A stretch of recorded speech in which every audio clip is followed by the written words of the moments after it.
Welcome back to all our friends, family, and yes, even our foes. To the Foxx Den Sports Podcast, where Todd and his sports-passionate kids are ready to bring you the latest updates and insights on all things sports.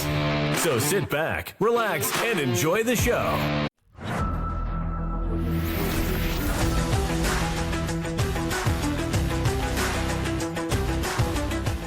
Welcome to the Foxx Den, where passion runs wild, takes burn hotter, and the skulk rolls deep.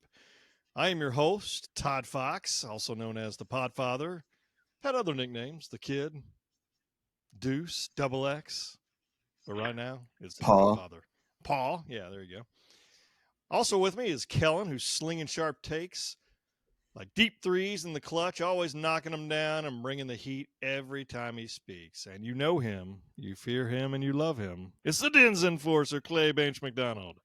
Ready to rattle cages, drop some kind of a bomb, and bring the heat every single time. We're here to chase the big stories, battle over the hottest debates, and unleash the savage spirit of sports fandom. This isn't just a podcast. It's the movement. Not a movement, it's the movement. So unleash the skulk, run with the Foxx Den, and let's dive in. Well, fellas, haven't seen you in a while. Kellen, it's been about, 24 hours? Clay, close to 48 hours. We had Garrett was married on Saturday to his high school crush, Sydney Grace, formerly Maddox, now Fox, and had a good time. The whole family basically got together. Well, I should say Amy's whole family got together with the Maddox's family, and it was a pretty good time. But it was what did you think about that weekend? Like what things kind of came out of that weekend other than the anything funny? I know we had some funny stuff happen before we got there, Kellen, if you want to go over and tell the folks about that. I mean, leading into the weekend, we're planning on trying to BIS right around 10:30. 10 was the buns in seat. Oh yeah, and so we drop. I also missed the memo to drop Little C's car off for some maintenance. BIS 6:40. Thought it was 6:50. Still made it. I just didn't get my shower until after. So we go drop Little C's car off. Go get a little breakfast at the Corner Cafe, I believe it's called. A little chicken fried steak. Fantastic, by the way. Dad goes to pay. Somebody calls him right as he's going. Takes the receipt, sets it on the ledge. Receipt falls down. Bends over, picks it up, sets it on the ledge, falls down. So I'm already like, this is incredible. Sets it down, falls down again. So I pick it up. I just hold it in place for him. Not dealing with that anymore. We got to get out of there. Then we decide, let's go get some Java on the way to get the car. We stop by this little spot, pre-order it. Gannon and Dad open the door for me. I feel like a little princess. Just walk in. I'm like, and then just all these three baristas, just all three of them just kind of staring at us like we're weirdos. We all just kind of roam like what do you call it? A bull in a china shop, just kind of like we own the place. But anyway, go ahead. It was great. Oh yeah, and then we're like, we see a couple drinks in the pre-order section, and Dad's like, "Are those us? Did he always get iced coffee?" He's like, "Oh, I can't freaking read all that." So I'm like, well, none of us got iced coffee. Just so like your paw. Yeah, I don't think that's us. So we sit down. We're just kind of sitting down, chilling for a little bit. They're still just kind of looking at us. We're not doing anything. We're just sitting down in these nice, comfortable chairs, waiting. I see 3 drinks go up in a to-go tray. So I was like, stood up. I was like, that's probably us. And Dad goes, oh yeah, that's three of them right there. Grab them. We leave. We're like, man, I don't know what those people's deal was.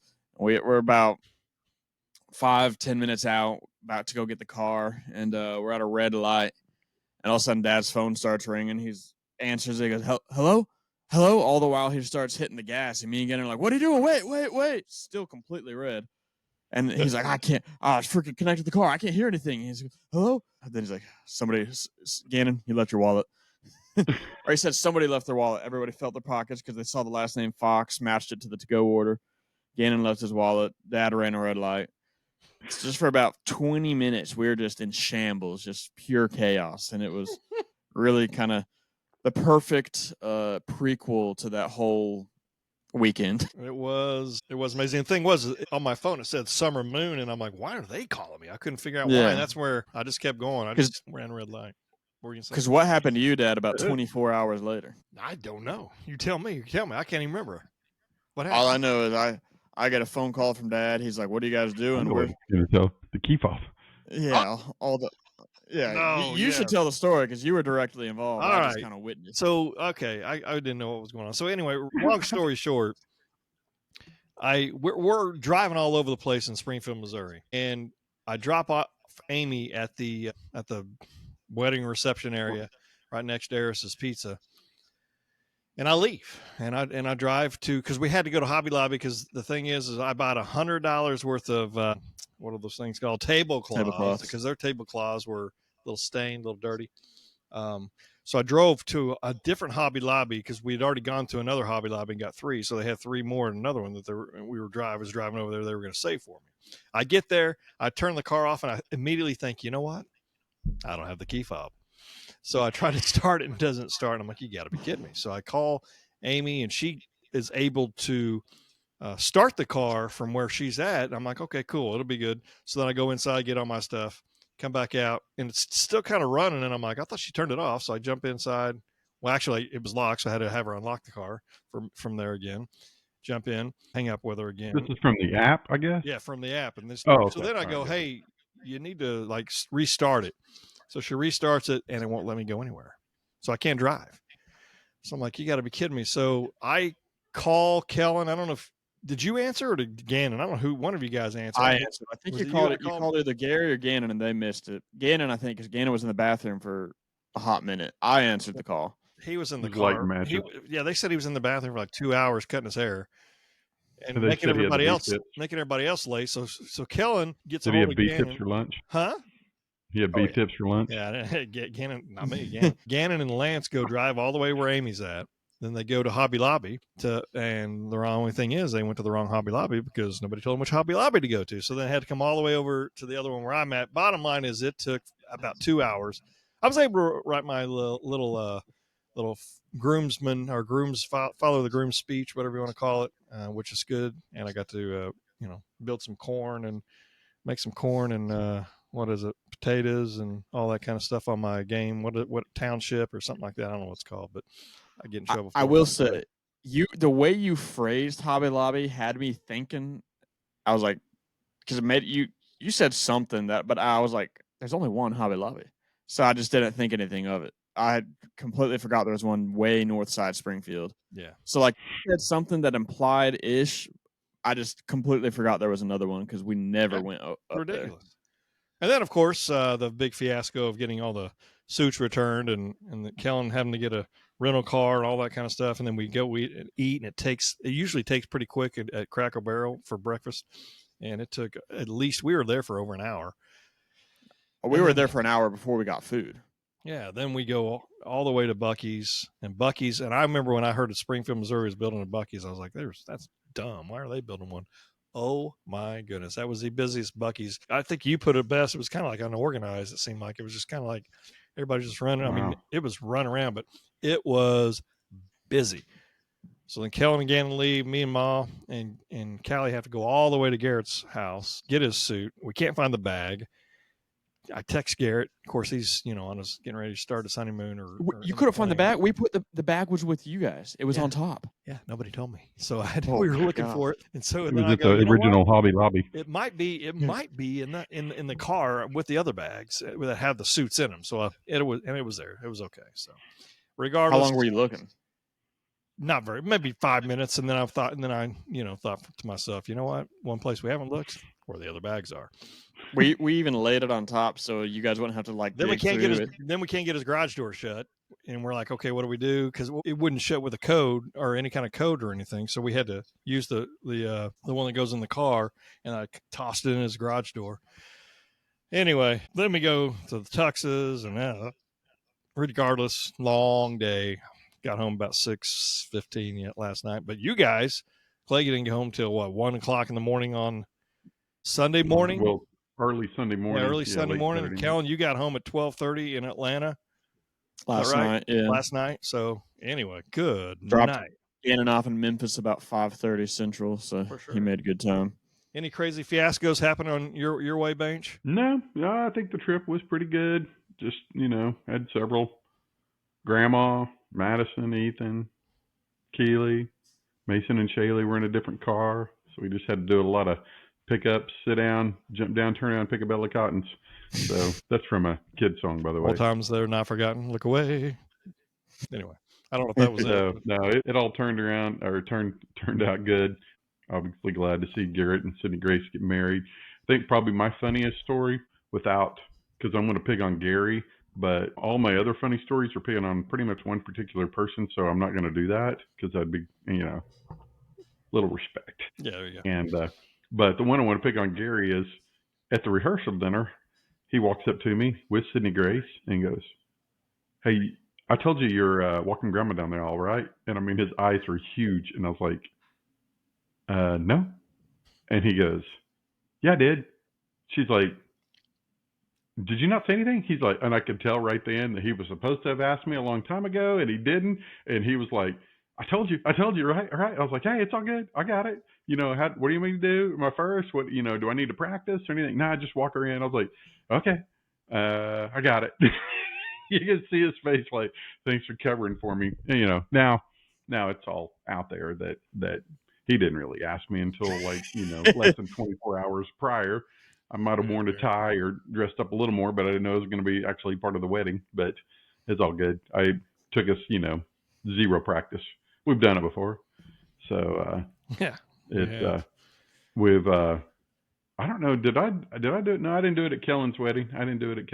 But I've done it at other weddings. Do we have like Mason do it at my wedding or something? I think so. I remember taking a picture. It maybe been Gannon. I don't remember, but I remember taking a picture of him. But anyways, yeah, it's not too hard to walk. So except they're like right before we stopped, she goes, "Hey, do you got a comb or a brush on you?" I mean, literally like 30 seconds before the wedding's about to start because we're first. I'm like, "No." Oh yeah. "Well, I don't have my purse." So I was like, "That's fine. Let's just go." That's funny. Everybody's looking at Sydney Grace, not us. So that's true. That is true. All right. Well, let's jump into the Thunder responding, tying the series up 1-1.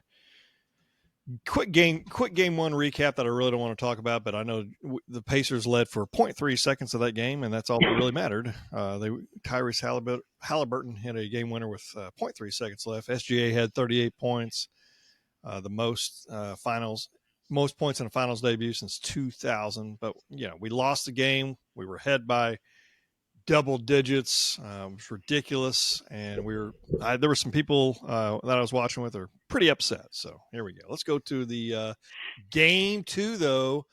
The domination. The Oklahoma City Thunder win 129-106. We exploded out of the gate. 18 points, up 18 at half, and we just never looked back. We had 6 players in double figures. Our bench outscored the Pacers bench 50-30. So let me ask you guys this real quick. What Thunder rotation do you believe gave Indiana the most trouble? What part of it do you think gave them the most trouble? I mean, there were several different ones, obviously, but yeah, it's pretty interesting because obviously they went without the Holmgren iHeart rotation, but I think when both of those guys came in, they put them in both against the backup post players for Indiana, kind of there at the start of the second quarter, and that's when we kind of made a little jump. Yeah. I don't know if it would work against the starters, but kind of their backup post players, both pretty big dudes. They brought them back in at the end because if you watch those rebounds, man, they weren't calling anything on free throw rebounds, and they were showing Caruso and J-Dub just completely underneath the basket. Yeah. So put those two guys in there at the end to ensure some rebounds. So I think that was some good coaching. But, I don't know. I think it's just so hard to tell with the Thunder. They just have so many rotations that you can't keep up. When Kendrick Williams came in, defense stepped up a little bit. So I thought that was a good rotation. So, I mean, it's just, I don't know. It just seems like it was both game one and game two, Stephen A. Smith. What's that other guy that used to be the Golden State guy? I don't remember. Dude with the hair. Yeah, they just kept going, "It's got to do the same thing they've been doing all year long." And I'm like, shut up. For one, Cason Wallace has started 44 games this year. iHeart and Chet hardly played started together until after Christmas when they were both finally healthy. So what we've been doing all year long is literally matching up with the other teams and putting in rotations to match up with the other teams. So that's exactly what we've been doing. So I was like, you guys don't have any idea what you're talking about because you hadn't watched this team all year long. Right. To say don't change. Well, this is what we've been doing. Exactly. Kellen, do you have anything to add on that part? Not a whole lot. I didn't really. I watched the recap today, but I didn't want to watch it while I was driving and fell asleep as soon as I got home. Woke up, went straight to work. But on the recap, I mean, I understand why we're doing what we're doing at the beginning of the game, switching it up, trying something new. But I will say, like, seeing when Chet and Hart were both on the court at the same time, they're really, it's hard to rebound when they're both there. Hart's pretty good at finding Chet on some quick little assists. So I like that. But, I mean, I understand why with this team it's not quite necessary to start out that way. And it's nice to get Wallace's defense, and he's a pretty decent scorer as well, just starting the game off hot for us. Because he had the first points, did he not? Kind of went in a quick layup. I think Wallace did, I believe. Yeah, he did. I had down, here's what I have down is SGA, Caruso, Wiggins, J-Dub, and Holmgren. What they brought was versatile defense, ball pressure, and spacing. Then when you had SGA, Isaiah Joe, which he played a little bit, J-Will, J-Dub, and Hardenstein and Holmgren, there was a lot of size and floor spacing. But then Caruso, Wiggins had a good game, J-Dub, or that may have been J-Will there on that one. Hardenstein and Holmgren, you had a defensive clamp unit, great closeouts. Top performers, SGA, 34 points, 8 assists, 5 rebounds, 4 steals. He controlled the pace. It was like a surgical offense he was performing, or he was in charge of right there. Caruso had a huge game, 20 points, 4 steals. He set the tone defensively and had a lot of good, huge momentum swaps along the way. Dub had 19 points. He had 5 3-pointers, which was fantastic. Huge. Great floor spacing and hustle. And Aaron Wiggins, 18 points, elite slashing and wing defense. He was really, really good. I like to see him play. And what's funny is every time I watch him, I know he's like a shooter, man. He wants that ball, and once he hits that ball, he's looking to shoot. That's pretty cool to see. And then you had Chet, 15 points, 9 rebounds, 3 blocks. Obviously strong presence in the paint there. So who was the biggest difference maker off the bench? Off the bench, who do you think was the biggest difference maker this game? Well, there's no doubt it was Wiggins. Yeah. And Caruso, but I mean, just Wiggins, just because he hadn't done that this entire series, he can do it. But, if you go back to all the playoff series, I always say that the X factors are always Wiggins and Isaiah Joe. And just if they can get in there and get us 12, 15 points or 20 points between the two of them, we're going to win every single game. Yeah. Because everybody else pretty much does their thing at some point or not during the game. And, when he comes in with 18 and Caruso, what did he get? Was it 20? And we had 5 guys score 15 or more points. I mean, nobody is going to beat us. No, they're not. And I didn't even think we even played all that great. Right. But just, off the bench, I'm going to go with Wiggins. Okay.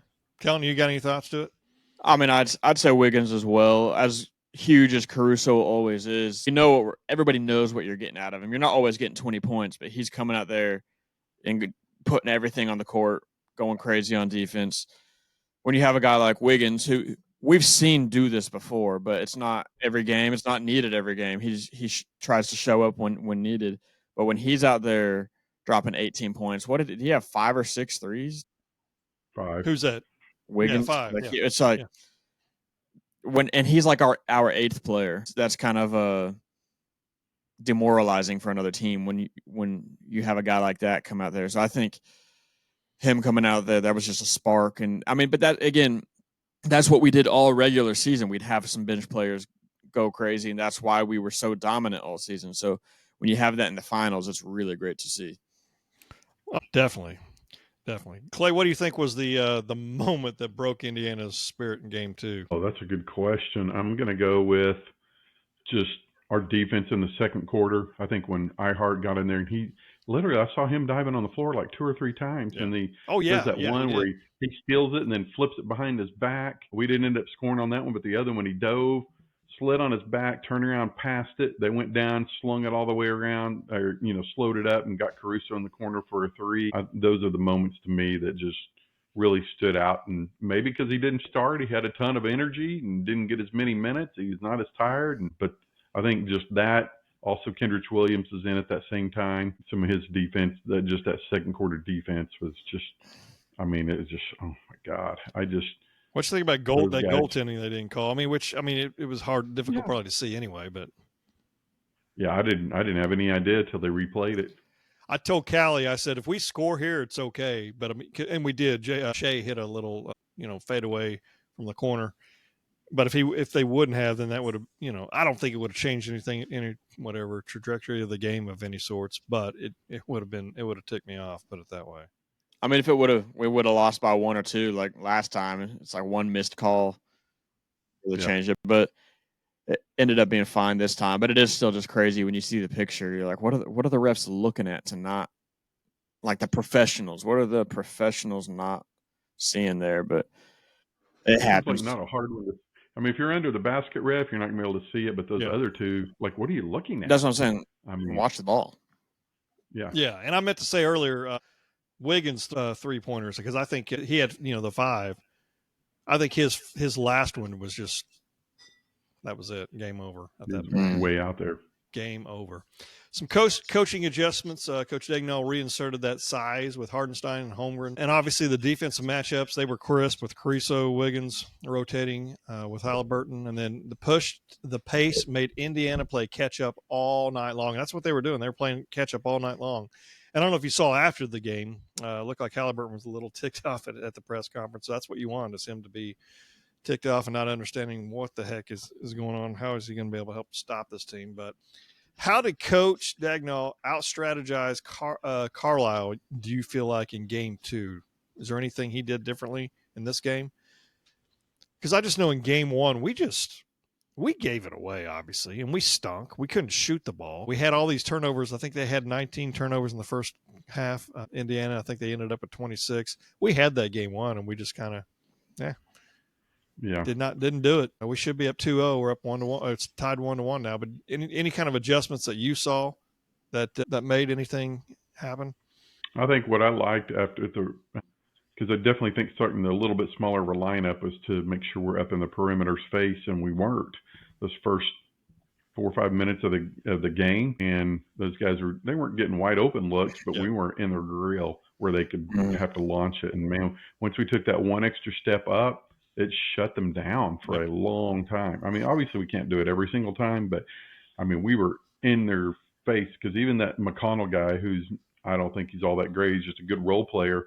He had a pretty good Game 1, and we were letting him shoot and get up in his face, and he won't shoot it. And so we finally did, and I think that to me was the biggest adjustment that we did from Game 1 and 2, and maybe even the in-game adjustment. Kellen, you got anything on that? I mean, just like I said, from what I can tell from the brief highlight video I watched, I mean, it just looked like getting Chet and Hart in there together at some points just kind of messed with them for what their game plan was. All of a sudden, like, we were going to be bigger and rebound better. But really, I don't think, coaching-wise, I don't think he did too poor Game 1. I mean, we were all kind of confused some of the rotations in the second quarter, but like we did everything well other than shoot. And that's on the players at that point, because they were kind of just taking some of them were kind of dumb shots. So I think he just I feel like he was just letting them know, just play your game, play the game that we've been playing all year, but score. And I think that's kind of what we went out there and did. Obviously, our shooting percentage was much better than the last one. Sure. Well, I know Game 1 and 2, like Game 1, we couldn't shoot. We couldn't hit the shots, and there were a lot of those shots that we normally hit. And honestly, in this Game 2, I thought Shai missed some shots that he normally hits in the little runs in the paint. Little what do you call those, jumpers outside? Not 3-pointers, but there was just some of these shots that he generally makes, and he wasn't hitting. Even though he still wound up with, what did he have, 34? He still had his points. I feel like Clay's point a little while ago, I mean, we can still play better, which is awesome. And you know what was interesting too is Game 1, they count the number of passes made on your offense. Yes. We were the lowest number of passes in the entire NBA season for any team, any game, any place, postseason, everything. And how do you do that? And you still should have won the game. Yeah. And I mean, it shows you how bad their turnovers were. But so I think that was a pretty good adjustment we made into Game 2, was just getting a little more assists. And, Shai, would he end up, would you say 8 assists? Mm-hmm. Yeah. I mean, that's in 4 steals, unbelievable. Well, yeah, you could see him early on trying to get everybody involved, Mhm. passing the ball, so you could see definitely a change there. I know Reddit and Twitter fans are right now calling OKC the deepest team in the playoffs. SGA already being compared to Steph Curry's 2015 finals run. Do you feel like fans now believe OKC has control of this series now? Do you think folks think that? Did they ever even lose control? I mean, I know they lost game 3 or 2. I think I heard a stat that it's something like just right at 12 minutes that all the Pacers have led in 2 games. So we're a better team. Do I think Indiana's going to get one in Indianapolis? Possibly. I mean, they're good. There's no doubt. It's the second, one of the top 2 teams in the league this year, according to that. I mean, I still think Denver and Minnesota is better than Indianapolis or Indiana, but still, they're awfully good. So it's going to be hard to win 4 straight against anybody. I mean, unless it's the Wizards. Yeah, with people saying we're the deepest team, it's like we've all known this. Everybody that's been watching, we've known this. The only other team I could think of that was comparable was Boston, but I still thought as a whole we were deeper. And the SGA being compared to Steph, like I've been in this debate at work comparing our whole team to that team, and like they have a really good players, but when it comes to deepness, I still think we beat that team in a 7-game series just because of our bench mainly. But no, I think we're in control. If we would have gone down 0-2, I would have been a little more concerned. But even then, Indiana's been winning away games and losing home games more. So it's like Game 3 has probably been one of our worst games of the series so far this playoffs. Mm-hmm. But it has been for them as well. So I think we have a pretty good shot there. But everybody I talk to, everybody says we have control. Like even there was only a few people just trying to give me a hard time after the game 1, but it was just like they all just knew they were getting under my skin. Everybody else is like, they led for 0.3 seconds because you guys were shooting bad. We all knew this. Like, yes, they're a good team, but we are the better team and should be able to close it out. I'm still saying OKC in 5, but realistically it would be 6. Clay, did you listen to the Sports Animal today? They were saying Sam Humphries said something about Game 3 winners and championships. I didn't know if you had heard that. I briefly heard it, but I wasn't paying attention. Yeah, they keep giving the stats about, if Game 1, so many, like 70% of the people that win Game 1 win the series. Well, that's because most of those are home teams. If you take that out and just say, who goes on, then it's like 55% whoever wins that. And then like something like 75% is the winner if it's tied 1-1 and you're Oklahoma City and you're the home team going in, you're gonna 75% chance you're gonna win. So I don't know what any of that means. It means probably nothing. So Game 3 is obviously a big thing because if we go in and win that, the Pacers and the fans are gonna be like, whoa, we're down 2-1 at our place. Because if kind of like Minnesota, that's what exactly happened there. All we had to do is win Game 1 of the 2, and it is over. I will say, though, I saw a tweet saying right now Pacers fans are much happier being tied 1-1 than we are. Like, none of them expected to come home 2-0. Sure. Like, they are ecstatic to have one of those. I'd be very happy if I was a Pacers fan. I think the team wanted, hey, they wanted to go home 1-1. Obviously, they want 2-0, but they'll take one win from that right there. But yeah, Game 3 is going to be huge. I think it depends a lot on Haliburton, how he plays for Indiana, because if he doesn't play well, I don't think they have a chance. Media is all over him. He just doesn't get aggressive until the fourth quarter. He needs to keep that same energy for the whole game. I want to see how he under that pressure. Did you see that in-game interview with Jaylin Williams? Yeah. They asked him, said, so how are y'all able to hold Tyrese Haliburton to limited points? And he said, Lou Dort. And he just stopped. It's that simple? Yep. That was so awesome, man. That was so awesome. But yeah, I think we got a good shot. And we'll talk about it here in just a second. But X factors going into this next game. I mean, Aaron Wiggins, I think we need to make sure we're definitely playing him even more. I think Dub has a huge game again. I think, again, if like you said a minute ago, Clay, like if our guys are doing what they're supposed to do, we're going to win this thing.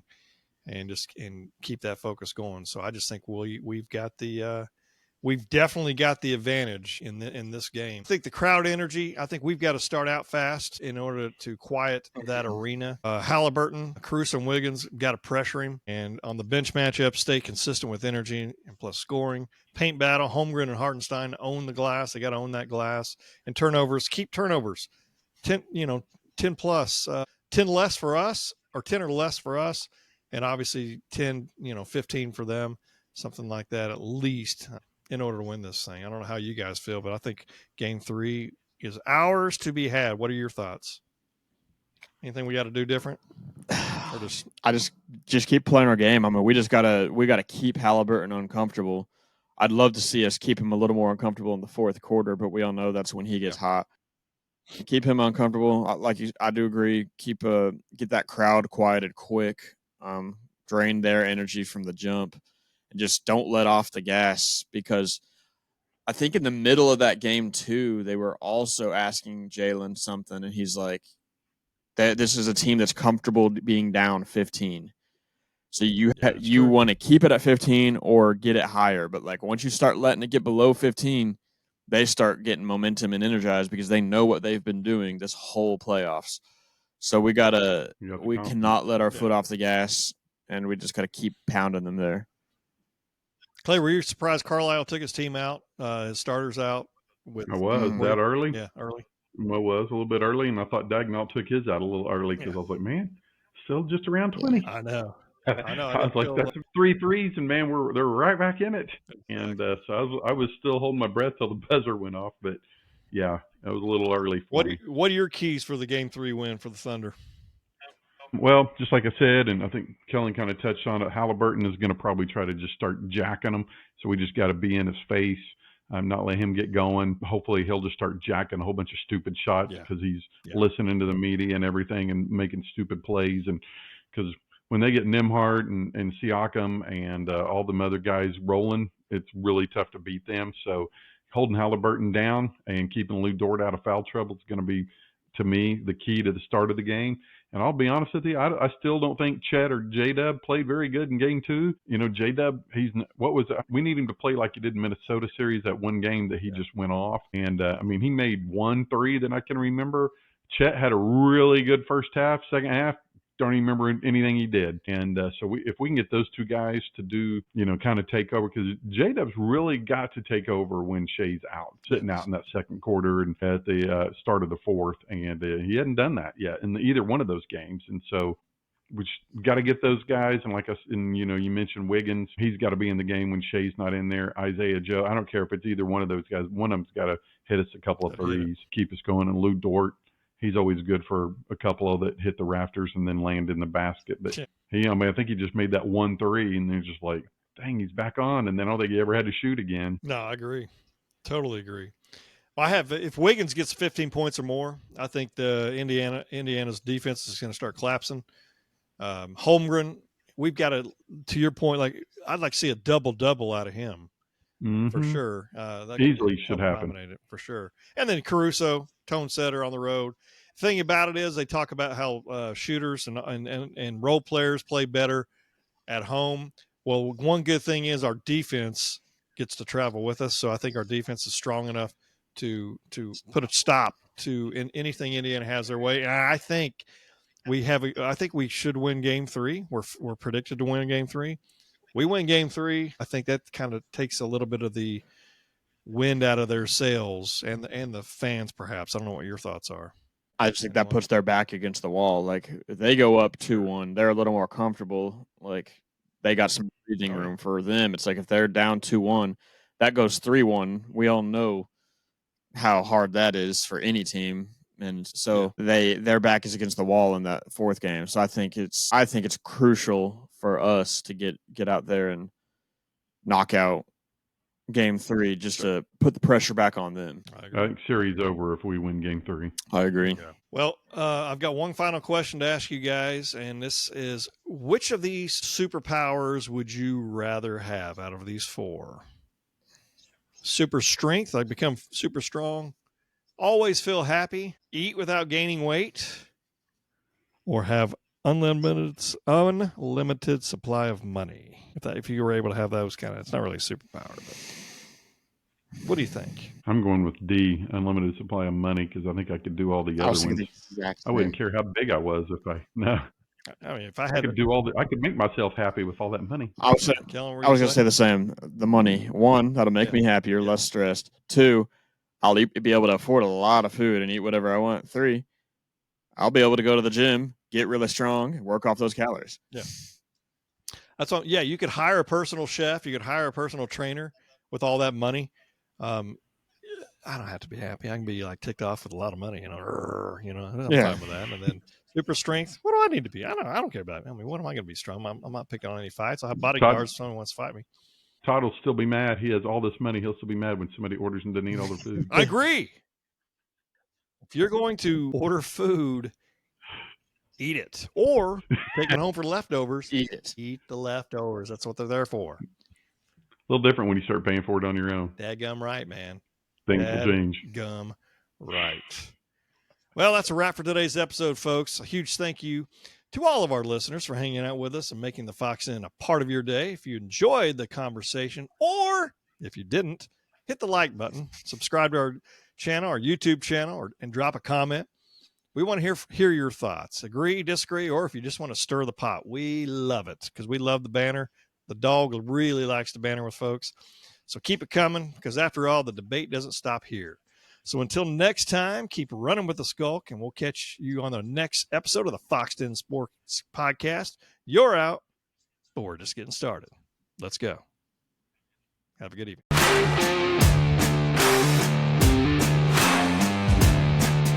Thank you for listening to the Foxx Den Sports Podcast. Be sure to subscribe for free to our YouTube channel, Foxx Den Sports. And also follow us on Instagram and Twitter at Foxx Den Sports and on Facebook at Foxx Den Sports Podcast. You can also email us at foxdensports@yahoo.com. This has been Foxx Den Sports.